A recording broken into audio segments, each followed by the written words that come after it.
Bonjour à toutes et à tous, bienvenue dans Écho de l'IGF du mois de juillet 2024. Votre magazine rétrospectif Écho de l'IGF qui parle de la lutte contre la corruption va faire un zoom sur les 4 ans datant de la redynamisation de l'inspection générale de finances. Après son ascension au pouvoir, le chef de l'État, Félix-Antoine Tshisekedi, a auréolé l'inspection générale de finances, lui dotant du mandat de lutter contre la corruption et les détournements de deniers publics, le tout dans ce reportage. La République démocratique du Congo continue d'attendre l'arrivée des jours meilleurs face à un système de prédation des richesses du pays. À son accession au pouvoir en janvier 2019, Félix-Antoine Tshisekedi, président de la République, chef de l'État, est scandalisé par l'ampleur de la corruption en République démocratique du Congo. Soucieux du développement du pays, le président de la République fait de la lutte contre la corruption et les détournements des deniers publics l'une des priorités de son mandat. Les changements voulus par le président de la République passent par l'implémentation de la bonne gouvernance. Ceci requiert des moyens à la fois structurels, infrastructurels et humains. L'inspection générale de finances, qui a reçu mandat d'inverser les tendances au profit de l'intérêt public, a été sensibilisée et responsabilisée par le président de la République à remettre en place les normes qui conduiraient à la transparence de la gestion de la chose publique, à l'obligation de rendre compte et à conformer les actes de gestion à la légalité. Aussitôt redynamisé en 2020, l'IGF a fait les constats sur le modèle de gestion de la chose publique jusqu'alors caractérisé par les antivaleurs, mieux la prédation des finances publiques. Ce qui rendait peu attractif le pays pour les investissements privés. Un autre constat fait par l'IGF aura été l'incivisme fiscal généralisé. Des Congolais moyens aux étrangers qui font les affaires en RDC en passant par les Congolais lambda, tous s'exercer à se soustraire à l'impôt. Malheureusement, de personnes physiques et morales peaufinaient en même temps et en permanence des stratégies pour échapper aux obligations fiscales. La réalité en face était telle que la procédure sur les marchés publics n'était pas du tout respectée. Les gré à gré avec ou sans avis des organes attitrés étaient érigés en mode privilégié pour l'attribution de marchés. Alors on pouvait assister passivement, sans aucune dénonciation ni poursuite judiciaire, à l'abandon des chantiers publics inachevés, des routes autant de fois financées et toujours en état de délabrement, des entités territoriales privées, des infrastructures hospitalières et éducationnelles viables. Les secteurs d'importation, quant à lui, étaient caractérisés par le recours abusif aux exonérations souvent illicites, échappant au fisc et à la douane avec un impact assez négatif sur les ressources publiques. À titre d'exemple, les manques à gagner enregistrés par la DGDA sur la période allant du 1er janvier 2017 au 17 août 2020. Il faut aussi rappeler les tracasseries administratives répétitives qui anéantissaient les projets de création d'entreprises et demeurent à ce jour un défi majeur pour la RDC. Le travail fait par l'inspection générale de finances qui a amené un endiguement de paiement des droits et avantages indus qui ont ruiné systématiquement les entreprises et établissements publics. La situation faite par l'IGF a démontré les recours à la procédure des paiements en urgence qui a saigné inlassablement les trésors publics et dépouillé la comptabilité publique de toute sa substance. Face à ces tableaux sombres, l'inspection générale de finances redynamisée à travers le management de l'inspecteur général de finances, chef de service Jules Alinguete, a engagé plusieurs réformes ainsi que des actions courageuses qui conduisent peu à peu la bonne gouvernance publique. Bien avant de s'atteler à la lutte contre la corruption et les détournements des deniers publics, les gendarmes financiers de Félix Tshisekedi a d'abord mis les caps sur les conditions de travail des inspecteurs de finances qui ont été nettement améliorées. Toujours dans le cadre de la lutte contre les détournements des deniers publics, sachez que l'Inspection générale des finances avait vibré au rythme du syndicat des inspecteurs de finances lors de la journée scientifique organisée le jeudi 25 juillet 2024 à l'amphithéâtre Félix-Antoine Tshisekedi. C'était sous le thème production de l'inspecteur de finances, contribution à la lutte contre les détournements et les antivaleurs. Retour en images avec Julie Méliard, Roslin Mboelongo Tamboué et Chris Kazadi. Le syndicat des inspecteurs des finances a organisé ce jeudi 25 juillet 2024 la deuxième journée scientifique de l'inspection générale des finances à l'amphithéâtre Félix-Antoine Tshisekedi. Cette activité rentre dans le cadre de l'apport d'une dimension scientifique au travail des inspecteurs des finances, notamment le contrôle a priori ayant produit des résultats escomptés dans la matérialisation de la vision du chef de l'État sur l'implémentation de la bonne gouvernance. 3 nouveaux ouvrages ont été présentés puis portés sur fonds baptismaux par l'inspecteur général des finances coordonnateur Herman Iyeleza, représentant l'inspecteur général des finances, chef de service Jules Alingué-Tekei. Voilà. Ces œuvres scientifiques de haute facture ont été produites par 3 inspecteurs généraux des finances. Le premier ouvrage, intitulé « Inégalité économique et redistribution des revenus » est l'œuvre de l'inspecteur général des finances, chef de brigade, Christophe Bitassi-Moi, qui retrace les causes des inégalités entre riches et pauvres et propose des mesures en amont de l'activité économique et des mesures ciblées comme solution. Le deuxième ouvrage est l'œuvre de l'inspecteur général des finances Albert Loutété. Il parle du système coopératif et développement communautaire.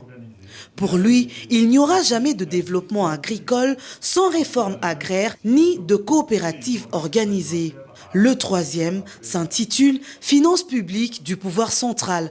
Il est l'œuvre de l'inspecteur général des finances, Jean-Marie Abolia. Le secrétaire général du syndicat des inspecteurs des finances, Baudouin Kitenge, a vanté la qualité intellectuelle du corps des inspecteurs recrutés sur fond d'un concours rigoureux et approfondi.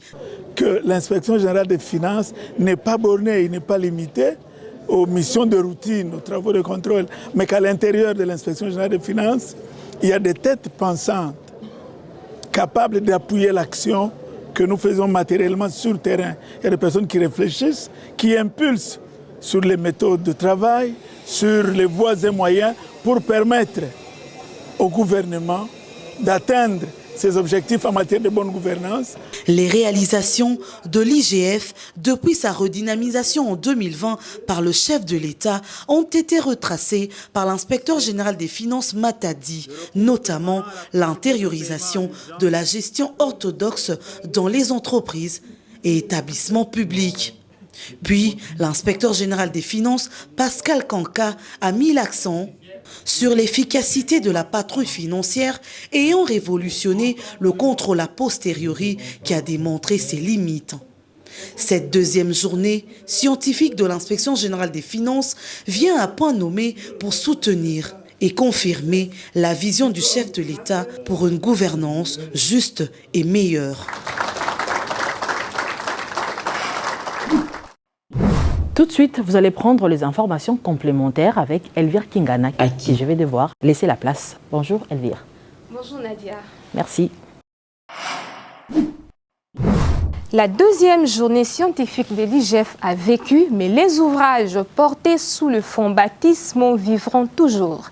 Les auteurs des différentes publications ainsi que les inspecteurs ont donné la voix au micro de Julie Méliard et les chœurs Mouchipai. Faut-il se réveiller le matin et se jeter sur le terrain? Nous disons mais non, nous n'avons pas été fabriqués comme des machines, des automates. Dieu nous a dotés d'un cerveau. Les gens sont allés à l'école, ils se sont fait former, ils ont fait des recyclages, ils sont allés à l'étranger, des formations à l'intérieur. Mais maintenant, prouver cela sur le plan scientifique. Non pas marcher sur les sentiers bâtis, mais creuser et proposer des solutions peut-être hors du commun pour atteindre l'objectif. Un objectif parce que nous ne travaillons pas pour nous-mêmes, mais pour la République. Nous étudions comment amener l'agriculture, le secteur agricole à la croissance sur base des sociétés coopératives. Parce que il y a, sur le plan stratégique, nous avons adopté un paradigme qui ne marche pas. L'agriculture, c'est un travail de groupe qui est soumis à la discipline de groupe. Et même dans les pays foncièrement libéraux, comme en Europe occidentale, les agriculteurs sont organisés en amont par les coopératives et en aval par les coopératives. Cela veut dire que dans l'approvisionnement des intrants, il faut avoir une coopérative qui organise. Merci beaucoup, madame, pour cette opportunité que vous m'offrez de pouvoir parler de ce livre. C'est un livre qui a été le couronnement de grands efforts de recherche. Et pourquoi j'ai fait la recherche? C'est parce que je suis interpellé par la situation de notre pays. Lorsqu'on se promène à la cité, vous voyez des gens qui se disent « Toyaka na mokileo ponako kotika bamususu ». Ça dit tout. Ça dit qu'il y a des Congolais qui sentent comme si ce pays ne leur appartient pas et qui sont venus accompagner d'autres qui ont le droit de jouir de tout alors qu'eux souffrent de la misère. C'est ça les inégalités en fait. Et en voyant cette situation-là, je vois le danger qu'il y a dans le pays. Lorsque la majorité de la population ne se reconnaît plus dans le pays, c'est un danger qui peut faire même disparaître le pays. Il faut que les Congolais soient fiers d'être Congolais, soient fiers d'appartenir à ce pays et soient capables de s'élever pour défendre ce pays parce que ce pays leur garantit tout.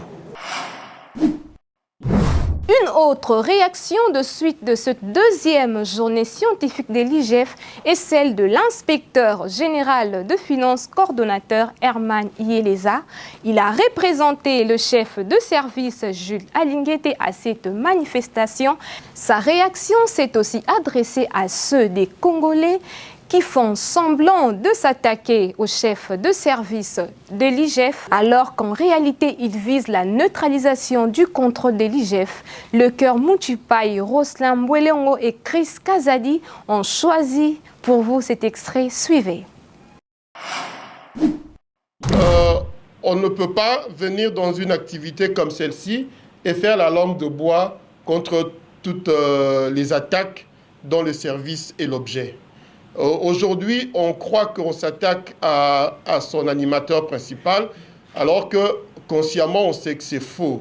C'est une étape pour aller après s'attaquer au service, parce qu'on dit, OK, qu'ils rentrent là d'où ils étaient. Hein, en fait, cette étape-là, et c'est pour ça que nous pensons que nous devons fustiger cela. Comme je disais à quelqu'un, si on t'accuse d'avoir volé, tu ne réponds pas, d'ailleurs, toi-même, tu voles. Non, ça n'a aucun sens. Tu dis, je n'ai pas volé.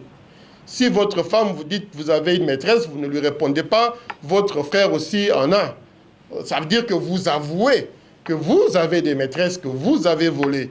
Et cette campagne où les gens qui pensent se défendre, au lieu de dire qu'ils n'ont rien fait, veulent dire qu'ils ne sont pas différents des autres, c'est totalement une campagne abjecte. Nous savons d'où nous venons dans ce pays, nous savons tout ce que nous avons fait et sous la poussée du président de la République pour quitter ce domaine de corruption, on ne peut pas accepter ce genre de campagne-là. Et oui, Écho de l'IGF de juillet 2024 se termine en ces termes. Ce fut un réel plaisir pour nous de vous le présenter. Elvire Kingana et Nadia Koulenfouka, nous vous espérons très prochainement dans un nouveau numéro.